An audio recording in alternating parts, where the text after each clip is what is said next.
My name is Kelly Hurd and I am a researcher and producer in radio. The objective of my proposal is to acquire a grant which will allow me to set up a new radio station in Leeds. The name of my radio station will be Ocean FM and its primary target audience will be students and other young people. My experience in radio. I worked as part of a team to plan and produce 9 60-minute radio shows for my local school radio, PGFM. Our team then presented each show and made sure that everything went according to our plan. Our show was named Drive Time, and being 4 till 5 p.m, it was an important slot. We spent around a month preparing for the live shows, which included pre-recording interviews and creating playlists. The idea behind my proposal radio station is that there are no local radio stations in Leeds aimed primarily at a younger audience. From my research, I've discovered that there is definitely an audience for this station. I found that this particular audience enjoy only certain features of different radio stations, for example chart shows and younger presenters that they can really relate to. So I plan to combine these features to make Ocean FM. For my secondary research, I went to the local library to find out the population of Pudsey, and as I could only find what the population was in 1997, I was able to make a rough estimate of what it is today, which is 38,000. I began my research with some more quantitative to find out what kind of audiences there would be for a new radio station in Leeds. These are government statistics, and as you can see, the younger generation is the largest proportion. From my qualitative research, I found out that the most listened to radio station in the UK is BBC Radio 2. Its most popular feature being Terry Wogan's breakfast show with Jonathan Ross in close second. A large section of Terry Wogan's audience say they enjoy his likeliness to ramble and banter with his producer, which says to me that they prefer something more spontaneous than just scripted. Also, a quote I found in the Daily Mail suggests that audiences want to hear down-to-earth presenters who they can relate to. Many Terry Wogan fans have also quoted that they will switch radio stations when Wogan leaves, which shows the quality and consistency of a presenter is an important factor for most people. And here is another quote I found about him, which pretty much says the same things to back up my point. For my primary research, I first created a short questionnaire and handed it around some of the students in my year. I found out how they listen to radio, which a large proportion of listen to the radio in their car, therefore analogue radio will obviously be a priority. And as for which radio stations are most popular, it appeared to be Radio 1.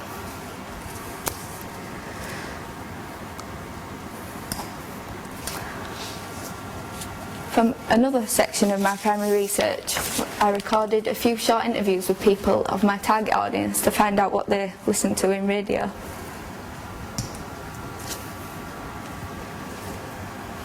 Do you just listen to new music before it comes out on all the music mixes? I really enjoy music. I do my homework and enjoy watching TV. I'm doing my homework, I just like to have background music to listen to. I like to listen to radio when I'm doing work. It's sort of like a slight distraction. And it keeps me up to date with just like news. It would have to be Radio 1, I think, and Cats. Or something like that. Radio 1, I think. Radio 2. Something else, and always just really fun. I'm just really into the music in itself. I listen to the chat rundown on a Sunday afternoon. I like to listen to Drive Time as soon as we get home from school. To be honest, I don't really know why I listen to it. I think I suppose I listen to it because it's fun, and I do play some random music. And the presenter, which I really like, is Fern Cotton when she was in. I think I really like her because she's the same like kind of age group as me, and I like because she really can relate to her. I don't know exactly what I don't know attention to that. And I like listening to Hasty Daniel Georgia. It's a really funny one. Just some jokes.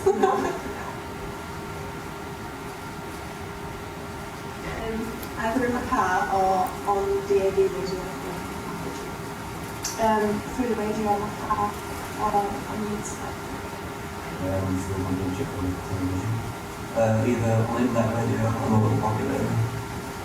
Normally if I'm like in the car, my dad has all the minutes just on the car radio, but if I'm just listening to it at home, it's normally just on the internet.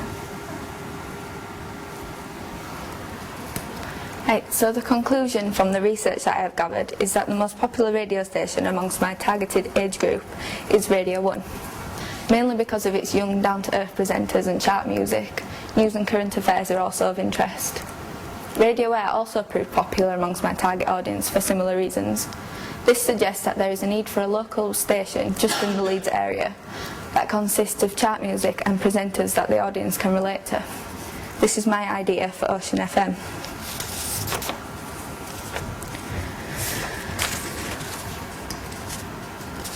The costs are here in this chart, and the reason for it costing this much is because there is a non-refundable application fee of £400. The Wireless Telegraphy Act licence requires £40 per day, and the Ofcom fees are £30 per day. The table shows the cost to run a radio station for 1 month. As for my rough timetable, in the morning during peak time I plan to have a breakfast show. This will consist of chart music requests, a daily game like a short quiz or something, where listeners can ring in and really get involved. News, current affairs and the weather forecast will also be discussed, and hopefully I will find a younger and maybe even famous presenter to do this. Throughout the day there will be a variety of broadcasts, such as the top 20 chart countdown on the weekend. Some features of the daytime radio are interviews with local celebrities, like soap stars and things like that, talk shows where listeners can get involved again, and chart music in between. In the late afternoon and evening, I plan to broadcast a drive time show, which will involve a lot of chart music for people on their way home from work or college, and maybe a top 5 countdown every few days. Discussions will also be a main feature for the show, and again, people can phone in and get involved and say what they want to say. As for broadcast formats, from my primary research I gathered that a majority of my target audience tune into the radio through their car. Therefore, analogue and digital are the clear priority for Ocean FM, although internet broadcasting and podcasts are also something that we are considering. To conclude, I am looking for an investment of £5,000 to help fund my project. Any questions? Yeah, cool. Come and sit down. Very good, thank you. The quick question, just on the information about the car being that's where they listen to it. Isn't your target audience? Won't quite a lot of them not have cars? Do you think it's too limited, or is that just part of it? Just explain to me a bit more about that. Well, a lot of them still get lifts, you know, with the friends who do have cars, or with the parents. Yeah. So they do. That's why they said through the car, because they actually spend a lot of time in a car, whether they have one or not. You know, other people's cars. And also with the internet and podcast option, then that'll like widen the range. Fantastic. Yeah, no, that makes sense. That makes sense to me. Relation as well. Just, I'm wondering if I can push you a little bit more on some of your statistics, some of your qualitative and quantitative stuff. You said you did some research, but there weren't any numbers on how many people you talked to or whatever. Was it a wide group of people you spoke to? I spoke to about around 30 to 40 people. Excellent. Of my age, so boys and girls. So, and from a few different ages, but all around the same age, if you get me, from about 16 to 20. Yeah, and final question. So Ocean FM, good name and all that sort of stuff, I like that. So it's going to be kind of presenters they can relate to, and also some chart music, that sort of stuff. Does that already exist? Well, it does, like Radio Air and Radio 1, like I said, but a lot of the few people that said they preferred Radio Air said that they liked it because it had more of a local touch to it. But that's like a Yorkshire radio station, so I thought if I made it just Leeds, so it's only things that are in their area that they might want to know about. So just concerts and things that are happening in the area can be promoted and things like that. Fantastic. Thank you very much indeed.